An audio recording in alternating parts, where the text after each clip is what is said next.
दोस्तों, एक कहानी है एक राजा की जिसे जंगलों में शिकार करने का बड़ा शौक था। वो राजा रोजाना अपने कुछ सैनिकों के साथ जंगल में शिकार करने के लिए जाता। वो समुद्र को पार करके जंगल में जाता और वहाँ पर वो शिकार करता।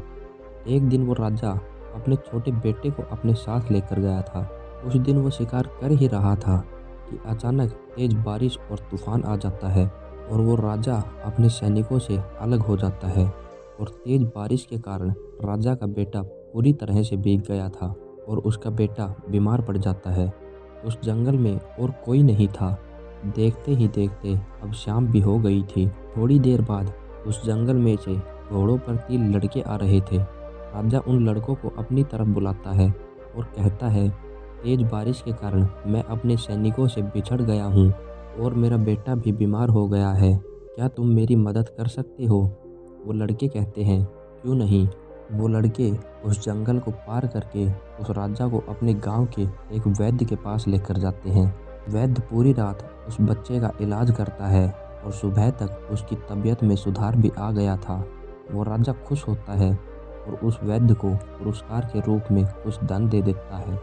वो राजा उन 3 लड़कों को अपने पास बुलाता है और कहता है कि मैं एक राजा हूँ और तुमने मेरी बड़ी मदद की है। तुम जो मांगना चाहते हो मांगो, वो मैं तुम्हें दूंगा। वो तीनों लड़के राजा की बात से बहुत खुश होते हैं और पहला लड़का कहता है कि मुझे ढेर सारा धन चाहिए जिससे मेरी गरीबी दूर हो सके। वो राजा उस लड़के को ढेर सारा धन दे देता है। फिर दूसरे लड़के ने कहा कि मुझे ढेर सारे धन के साथ एक बंगला भी चाहिए। राजा उसकी भी इच्छा को पूरी कर देता है।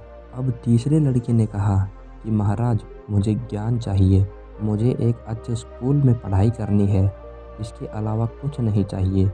उस लड़के की बात से राजा बड़ा खुश होता है और उस लड़के को एक अच्छे स्कूल में भेज देता है। कुछ सालों बाद वो लड़का अच्छी पढ़ाई करके उस राजा के पास ही मंत्री बन जाता है।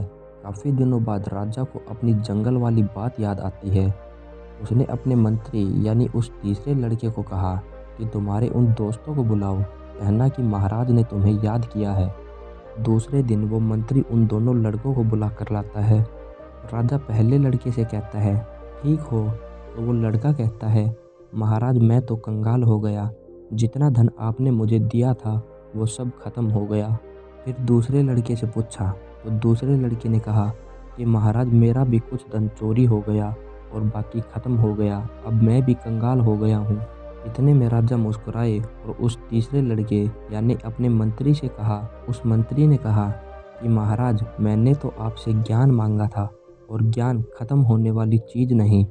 जब से आपने मुझे ज्ञान का रास्ता दिखाया है तब से मेरा ज्ञान दिन प्रतिदिन बढ़ता ही गया है। उस मंत्री की बात सुनकर वो दोनों लड़के अफसोस करने लगे। दोस्तों, इस कहानी से हमें सीख मिलती है कि ज्ञान से बड़ा कोई धन नहीं। ज्ञान बांटने से कभी ख़त्म नहीं होता। संसार रूपी धन तो ख़त्म हो जाता है लेकिन ज्ञान कभी ख़त्म नहीं होता। वो दिन ब दिन बढ़ता ही जाता है। बाकी आपको ये कहानी कैसी लगी कमेंट करके ज़रूर बताना। बाकी मैं मिलता हूँ दूसरी वीडियो में। तब तक के लिए जय श्री राम।